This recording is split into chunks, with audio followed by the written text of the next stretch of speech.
Hi, this is homework 2, part B. Here we will be expressing our algebraic expression that we derived using explicit differencing. However, this time we will be using the Crank-Nicolson differencing method. So doing so, we will take our temperature at position J, n plus 1, minus our temperature position J at n is going to be equal to our R, which is our thermal diffusivity times our time step over our change in position squared. And then this will be R times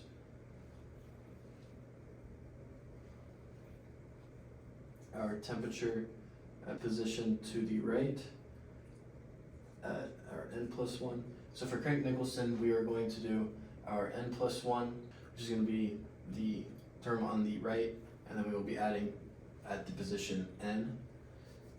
And that is how we will be doing that differencing method. So moving forward, we have our temperature at J plus 1 minus 2 Tj to the n plus 1 plus our temperature to position to the left at n plus 1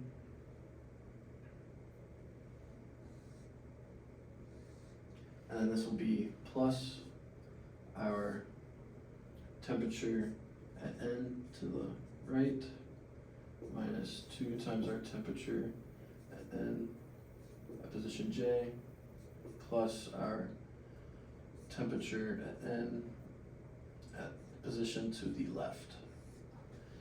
And since we have our sum here, we have our sum from the left to the right, and this will all be divided by 2.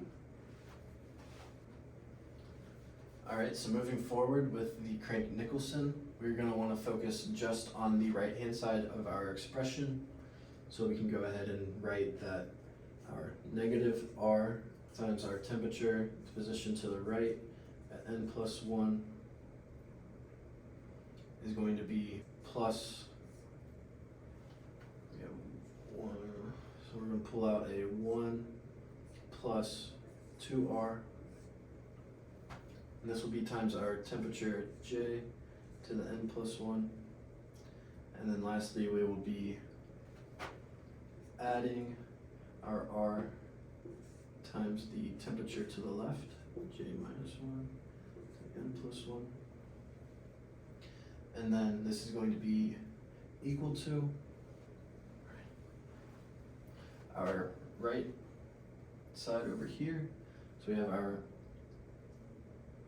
R times the temperature to the right at n, and then minus plus.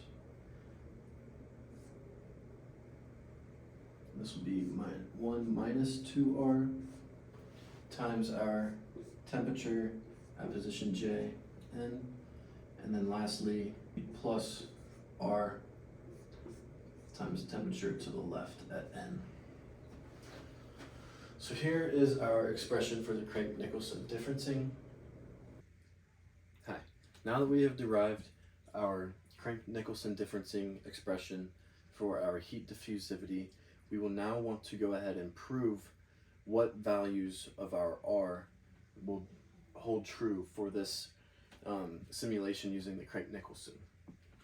So doing so, to use e to the negative ki delta x plus e to the ki delta x is going to be equal to 2 times cosine of k delta x. So using this, we can go ahead and make some substitutions into our Crank-Nicolson expression, and doing so gives us 1 plus 2R minus 2 times R cosine of our k delta x times our temperature at position J, and then this will be equal to 1 minus 2r plus 2r cosine of k delta x. So now you can see that we only have one tj to the n term. So we're going to go ahead and move everything that is being multiplied over to the right side. So then we will get our temperature at position J is going to be equal to 1 minus 2r plus 2 times r cosine of k delta x, and then this is all going to be divided by 1 plus 2r plus minus 1 plus 2r minus 2r cosine of k delta x. So looking at this expression here, we have 2 times r times cosine.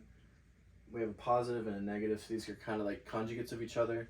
However, we do have a remaining 1 over 1.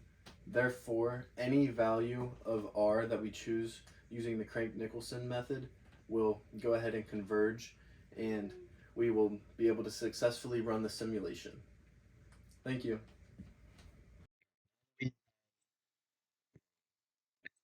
Our heat diffusion equation using Crank-Nicolson differencing and proved that it is stable regardless of the value of r.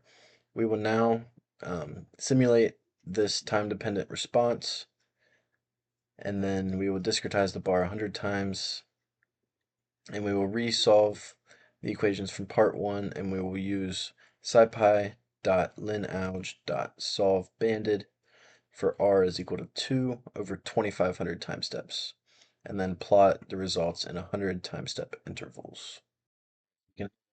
To Google Colab, and we can continue on with our code from part A. We will need to import one more library though, so we can go from scipy.linalg.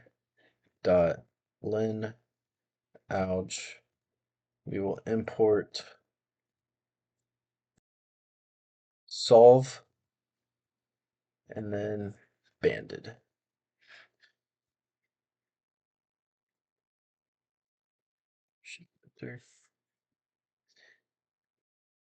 And the solve banded function lets us do is it lets us bring in an array where it is a matrix and it is going to be A times B, and then it'll automatically do the diagonal below, and this is how we are going to move through using the Crank-Nicolson method. All right, so we can go ahead and copy, and we're going to paste this down here. V. Okay.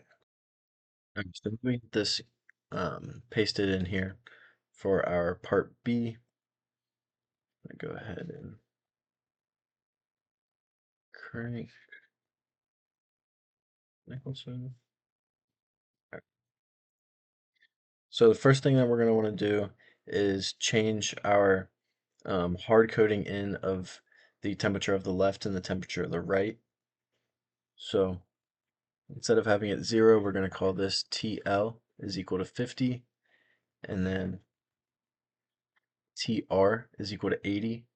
So we're just defining that the temperature on the left and the temperature on the right.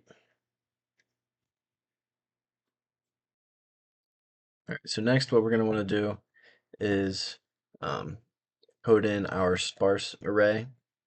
And what a sparse array is that it is an array that is mostly zeros, and we are going to want to concatenate these as a column. So we can do np.c underscore. First, we are going to have np.full, n, and then this value will be negative r. So we are creating an array of 100 values of the opposite of the r value. Next, we will have another array full n, and this time it'll be our 1 plus 2 times the r value. And then lastly, np dot full n.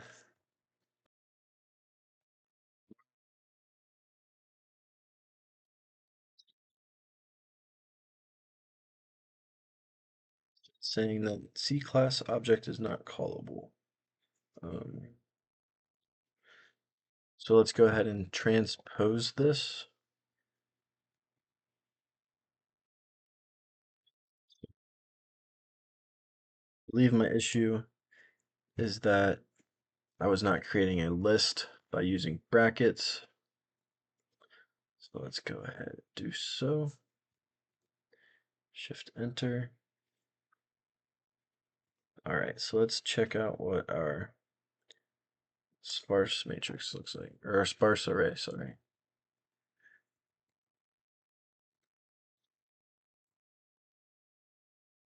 So are our values for our 3 arrays that we have created. So next, we can move down. We have figs equal to make subplots. We can keep that the same. However, for our x values of the position, we will need to increase this array by 2, since we are going to be, or since we changed the way that we are interpreting the temperature of the left and the temperature of the right. So we have 2 more values that we'll need to include. So moving down to our scatter, we have x is equal to position, y is equal to temperature. However, like I previously stated above, we need to change the way that we are bringing in the temperature of the left and the right. So now we can do np dot r underscore, and this allows us to concatenate our temperatures. So we'll have our temperature of the left, and then we'll have our original temperature value, and then lastly the temperature of the right.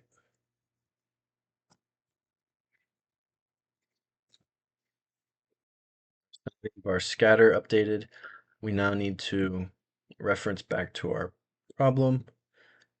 So for this scenario, for this simulation, we will want to run it over 2,500 time steps, and then plot it in 100 time step intervals. So in our for loop, we want to go for I in range. We're going to want to change this to in range of 1 all the way to 2,500.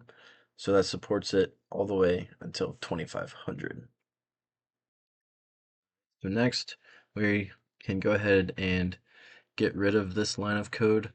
We will now need to define our B function for our banded array, and the B is going to be the array that we are multiplying by the or sparse array of matrices.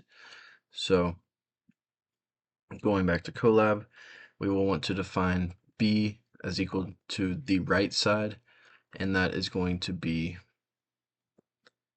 1 minus 2 times R, and then lastly times our temperature.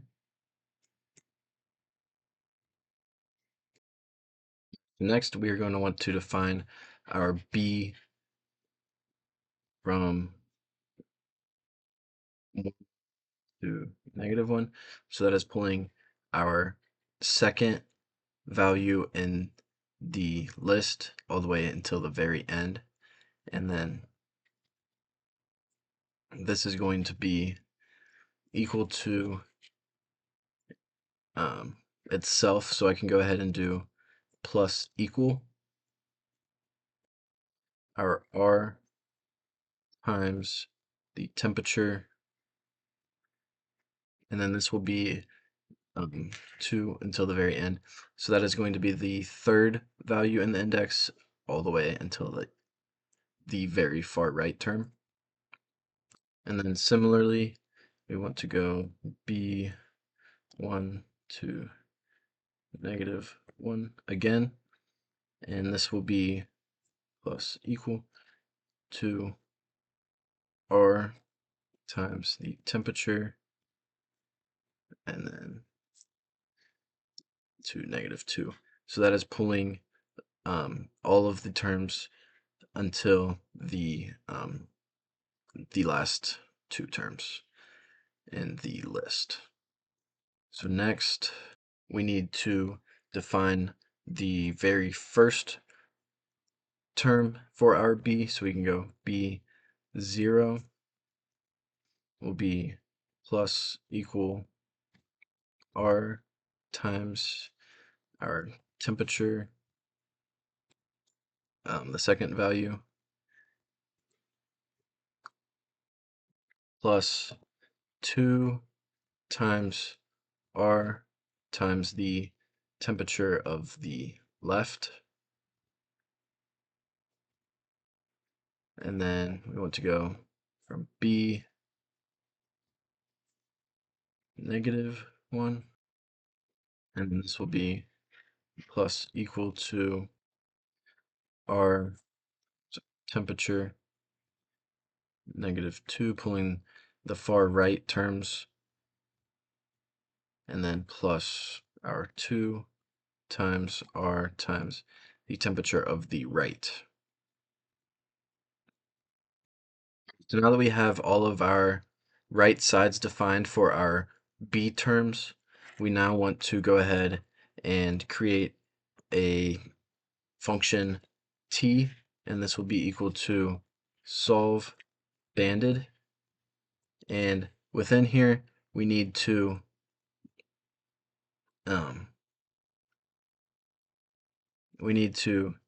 define what all of our matrices are, and the lower and upper limit, and then our a times b. And doing so, we can go from 1 to 1. So next we need our AB, and our AB we had defined as our sparse array. Sparse array. And then lastly, our B.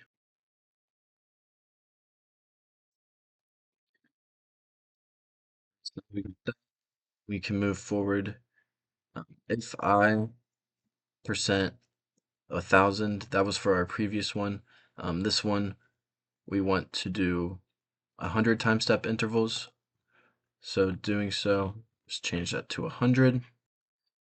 Lastly, we need to update our y in this line of code for our scatter. So I'm going to go ahead and copy this,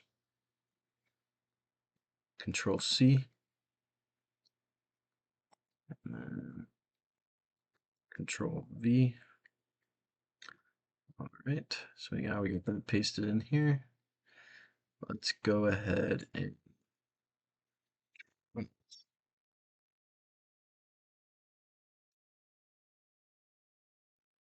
class object is not callable, and that is because I did not make this a list. I just used parentheses. So let's put brackets, and again down here. Shift, Enter.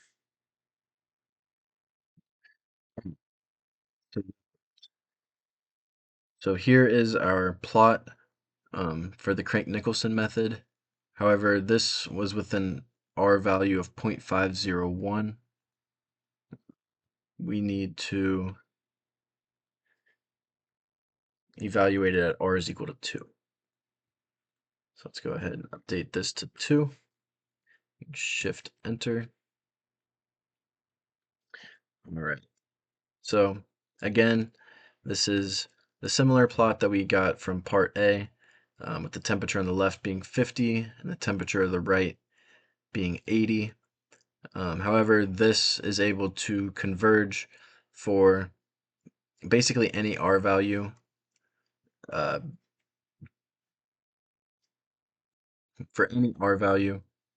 which we had previously derived using the von Neumann stability analysis of our Crank-Nicolson differencing method. So that's the end of homework 2. Thank you for watching.